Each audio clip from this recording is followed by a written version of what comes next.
Hello viewers, நீ நம்ம பார்க்க போறது ஒன் பீஸ் எபிசோட் 1041 பார்ட் 1.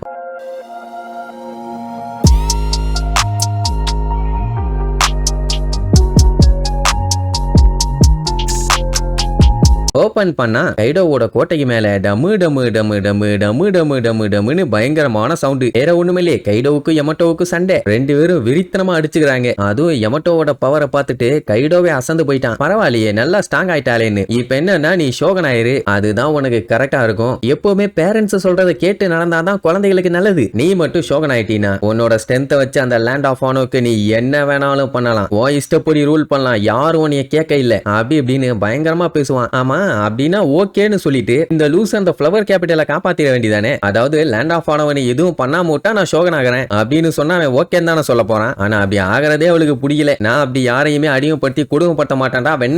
என்ன உன்ன மாதிரி நினைச்சுக்கிட்டியா, உன்னை நான் பொழக்காம விட மாட்டேன் அப்படி இப்படிம்பா. இப்படி பேசின ஒருத்தனை தான் செவினிலேயே 4 போட்டு தண்ணியில முகிட்டேன். அவ்வளவுதான், அவன் கதை முடிஞ்சது. இனி யாரை வச்சு சண்டை போட போறாங்க, உன்னைய வச்சான்னு சொல்லி கிண்டல் பண்ணுவான். அதெல்லாம் லூஃபி திரும்பி வருவான்டா. அது வரைக்கும் நான் உன்னைய போட்டு பொல காட்டுக்காரனா போதும் அப்படின்ட்டு அட்டாக் பண்ண போறேன்னு நல்லா அடி வாங்குவா. சொல்ல போனா பந்து மாதிரி தெரிச்சு போய் விழுவா. இங்க பாருமா யமட்டோ, உனக்கு எது நல்லது எது கெட்டதுன்னு சுத்தமா தெரியல. அதனால நான் சொல்றத சைலண்டா கேளுன்னு சொல்லி விழுந்து விழுந்து சிரிப்பான். டே வீணா போனவனே, நான் தாண்டா குசுக்கி ஓடன். லேண்ட் ஆஃப் ஆனவுக்காக எவ வந்தாலும் சரி எதிர்த்து நின்று அடிப்பண்டான்னு சொல்லி இப்ப அவ டிரான்ஸ்ஃபார்ம் ஆவா. இது புதுசாலாம் இருக்கு. சரி, இப்படி இங்க கலவரம் போயிட்டு இருக்குது. அப்படியே அங்க கட் பண்ணா குயினுக்கும் சஞ்சுக்கும் பயங்கரமான சண்டை. சொல்ல போனா சஞ்சய் அவனோட அட்டாக்ல இருந்து தப்பிச்சு போறதுக்குள்ளேயே படாத பாடுபட வேண்டி இருக்குது. ஒன்னா நம்பர் வீணா போனவன் உசுர வாங்கிட்டு இருக்கான். அந்த எரும மாட்டு பயலோட ஸ்கின்னு நல்லா ஸ்ட்ராங்கா இருக்குது. அது மட்டும் இல்லாம அவன் ஒரு சைபா இருக்கு. அதனால சஞ்சியால எதுவும் பண்ண முடியல. பின்ன அத்தனை பேரும் மாங்கு நடிச்சிருக்காங்க. அப்பவுமே ஒன்னும் ஆகல. நம்மால ஜெயிக்கணும்னா ஏகப்பட்ட வேலை பார்க்க வேண்டி இருக்குது இல்ல. வேற வழி இல்ல, இவனை பொலந்து கட்டினாதான் சரிப்பட்டு வரும்னு ஒரு ரொட்டேஷனை போட்டு போய் நட்டு மண்டையில நச்சுன்னு ஒரு அடி.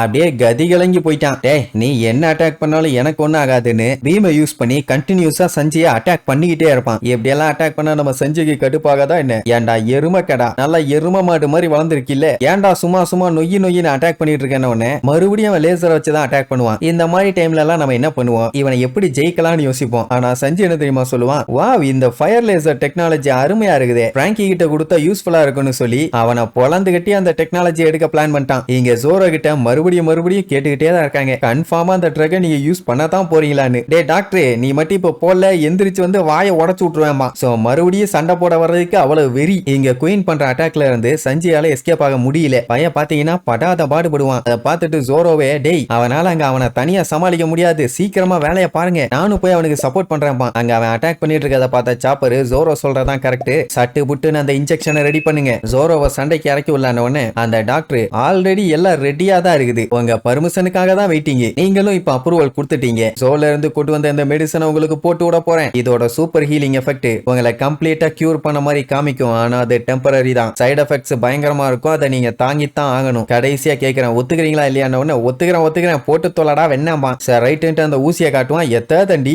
அதுக்கப்புறம் அந்த ஊசியை சக்குன்னு குத்தி அந்த மெடிசனை பாடிக்குள்ள இறக்குவான். ஜோரோக்கு பாத்தீங்கன்னா அந்த இன்ஜெக்ஷனை போட்டவனே அவனுக்கு ஃபீலிங்கே டிஃபரெண்டா இருக்குது. ஊன்னு கத்திட்டு இறப்பான். அப்படியே கட் பண்ணா பிராங்கிய ஏகப்பட்டு ரவுண்ட் கட்டிட்டாங்க. ஆனா இப்ப அவனுக்கு சப்போர்ட்டா இப்ப கிஃப்டர்ஸ் அங்க வந்துட்டாங்க. அவங்க எல்லாம் ஒன்னா சேர்ந்து சசக்கிய காலி பண்ண போறாங்களாமா. அவன் தான் கொஞ்சம் பிரில்லியன்டான ஆளாச்சே. அப்படியே யோசிச்சு பார்ப்பான், ஏன் இவனுக்கு எப்படி மாறினானுன்னு. நம்ம ஒட்டமா என்ன சொல்லியிருப்பா, கிபிடங்க சாப்பிட்ட எல்லாரும் என்னோட ஃப்ரெண்ட்ஸுங்க தான், அவங்க எல்லாத்துக்கிட்டையும் நான் ஒரு ஹெல்ப் கேட்கிறேன், லூஃபிக்காகவும் மொமனசுகேக்காகவும் ஹெல்ப் பண்ணுங்க அப்படின்னு சொன்ன அடுத்த செகண்டே அவளை அட்டாக் பண்ணவங்கல இருந்து வெறியோட அங்க சண்டை போட்டு இருப்பானுங்க. அவனுங்க முத கொண்டு எல்லாருமே டோட்டலா மாறிட்டானுங்க. கைடோவோட ஆர்மியில 3வது லெவல்ல ஸ்ட்ராங்கா இருக்க ஆளுங்க அவனுங்க தான். அவனுங்களே இப்ப நம்மளுக்கு சப்போர்ட்னா அப்படின்னா தான் கவலையே இல்லையே. பிராங்கி பார்த்துட்டு, என்னப்பா சசக்கி பயமா இருக்கா, இதுக்கப்புறம் தான் பயங்கரமா இருக்கும், இனிமேட்டு இவங்க எல்லாம் என் எனிமி இல்லடா, என்னோட ஃப்ரெண்ட்ஸுங்க, வாடா ஒரு கை பாத்திரலாம். அவன் அதுக்கும் கவலைப்படல, என்ன எங்க ஆளுகளை இப்ப மேனிபுலேட் பண்ணி வச்சிருக்கீங்க அவ்வளவுதானே, அதை எப்படி இருந்தாலும் நாங்க சரி பண்ணிடுவோம், எத்தனை பேர் வந்தாலும் சரி, எனக்கு அதை பத்தி கவலையே இல்லைன்னு மறுபடியும் பிராங்கியை அட்டாக் பண்றான்னு சொல்லி கண்டமாயிட்டு இருப்பான். எவ்வளவு அடிச்சாலும் சரி அந்த காண்டாமிருக பையன் அசர்ற மாதிரியே இல்ல, தூக்கி அடிச்சும் கூட கேஷுவலா எந்திரிச்சு நிப்பான். இதுதான் அவனோட ஒரிஜினல் பவர்னு பார்த்தா திடீர்னு முக்குவான். பார்த்தா இப்ப பெரிய சைஸ் டைனோசரா மாறிட்டான். அந்த டைம்லயே அவனை அட்டாக் பண்றதுக்குள்ள படாத பாடு பட்டான மாலு. இப்ப என்ன பண்ண போறான்னு தெரியல. கண்ணா பெர்ஃபார்மன்ஸ் ஃப்ளோர்ல எங்க ஆளுகெல்லாம் உங்க சைடு மாறிட்டாங்கன்னு நிக்கிறாங்கன்னு கேள்விப்பட்டேன். யாரா இருந்தாலும் எங்களுக்கு கவலை இல்ல. எங்களை எதிர்த்து நிக்கிறாங்கன்னா நாங்க அவங்கள கொல்லாம விட மாட்டோம்பா. அதுக்கு நாங்க விட்டாதானே பிராங்கியும் சண்டைக்கு ரெடி ஆவான். மொத்தத்துல எல்லா இடத்துலயும் சண்டை போய்கிட்டே தான் இருக்கு. எவனும் ஜெயிச்ச மாதிரி இல்ல. சரி, இதுக்கப்புறம் என்ன ஆகுது ஏதாகுதுன்னு அடுத்தடுத்த எபிசோட்ல பார்க்கலாம். டாடா.